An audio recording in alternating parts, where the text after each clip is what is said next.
Yes, it's another day of hope. You're welcome to Nimrod Radio. What news? My name is Bimpe Esan Adedeji. Let's run through the story headlines first. Large ammunition depot of Russia destroyed in overnight drone attack. The claim of Ukraine. The explosion of walkie-talkies in Lebanon a day after the pager's blast. Thousands of people injured. Best polls for Kamala Harris in the year. In Nigeria, war against poverty through maize large-scale farming. NNPCL and Dangote still in Nigeria, not on same page over the volume of petrol supply. We'll return with the details of the news stories. The details. Large ammunition depot of Russia destroyed in overnight drone attack, the claim of Ukraine.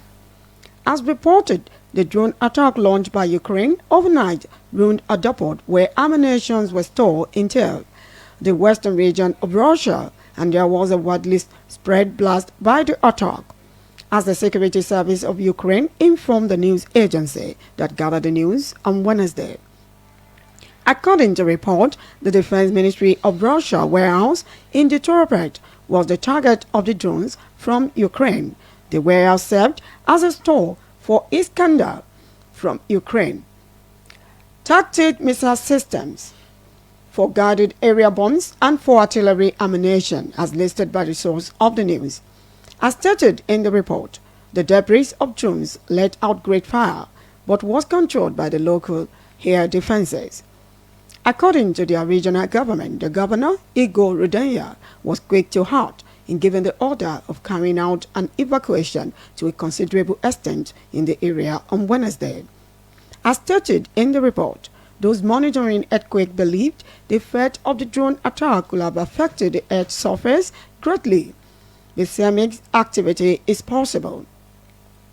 A seismologist of the Norwegian Seismology Research Foundation, NORSAR, has relayed to the news agency through its sensor detected the signals of seismic as large as 2.5 to 2.8 in the northwest side of Russia, as connected to the drone attack by Ukraine. As reported, the effect of the war in Ukraine has been under observation by NORSAR through the use of seismic monitors since year 2022. As at now, its current analysis is based on the preliminary data which will help capture the degree of the blast, as Dando further stated. As in the report, there were sources of intense heat which was emanating from 5 square mile site before Wednesday afternoon, as the news agency stated. The news agency in the Russian state reported a drone attack launched into the city of Toropet, bringing out fire by the fall of the debris, but the target of weapon was not mentioned. As gathered by the news agency, which reported the news, the video on a social media platform revealed a loud sound that came with the launching of the attack, setting the depot multiple buildings on fire.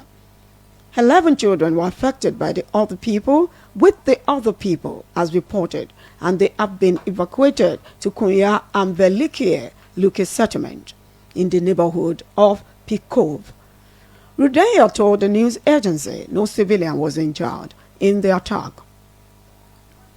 The explosion of walkie-talkies in Lebanon a day after the pager's blast, thousands of people injured. As reported, many walkie-talkies in use exploded all over Lebanon on Wednesday as the security official released the information to the news agency just after a day to the blast of the Hezbollah pagers, leaving thousands of people injured. According to report, the early stage information gave the suggestion the number of the explosion, if counted, should be around 15 to 20 rounds of blast in the southern part of Lebanon, as the source of the news relayed. The Ministry of Health in Lebanon said one person died through this attack and hundreds of people were injured by the repeated explosions, but the state media of Lebanon mentioned earlier that 3 people died by the attack. As reported, the Army Command warned citizens on a post through the social media citizens should not occupy space in order to witness the sight, but allow the medical team perform their duties. The blast on Wednesday, as reported, came barely after a day the occurrence of the Hezbollah's pager's explosion occurred, causing a large security breach among their group members. 9, including a child, were killed in the blast.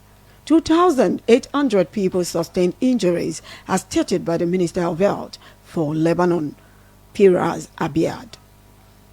According to report, there were speculations on how the low-tech device like walkie-talkie could explode, but this attack could not be stopped, especially the one which took place on Wednesday.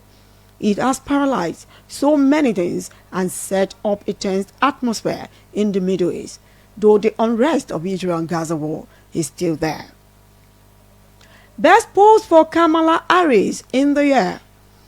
As reported, one who is good at analyzing and sharing opinions on poll in America has released his latest figure as the outcome of his survey, and it was obviously in favor of Kamala Harris.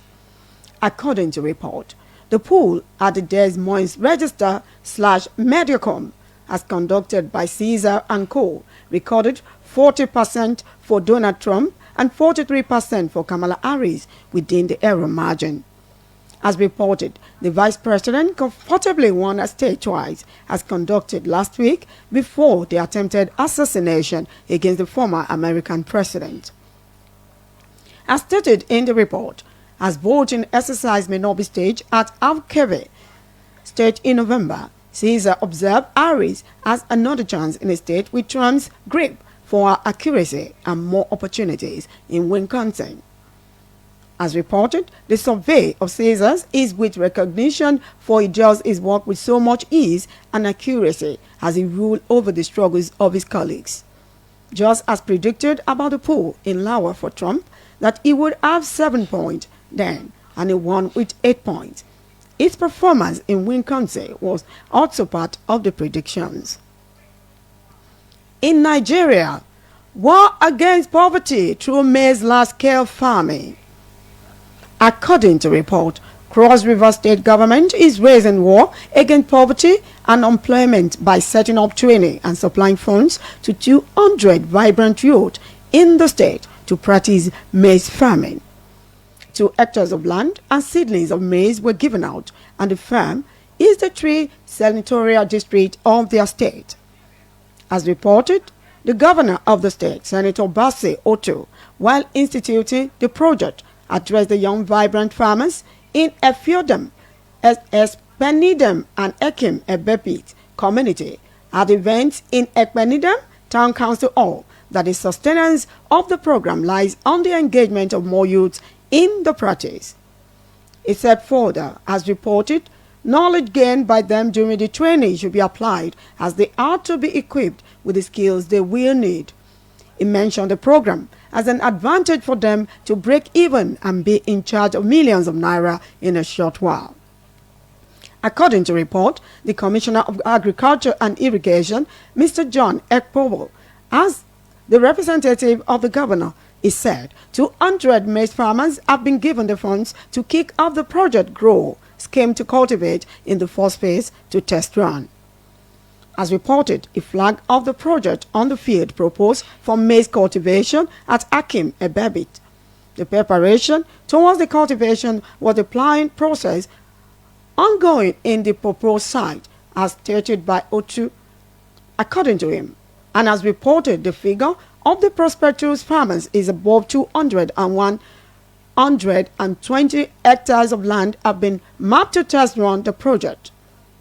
As further stated by the commissioner, and as reported, the exercise will be going on in 2 places at the same time in the state, in Obaligwo and Obubra, setting up 240 hectares up for the first stage.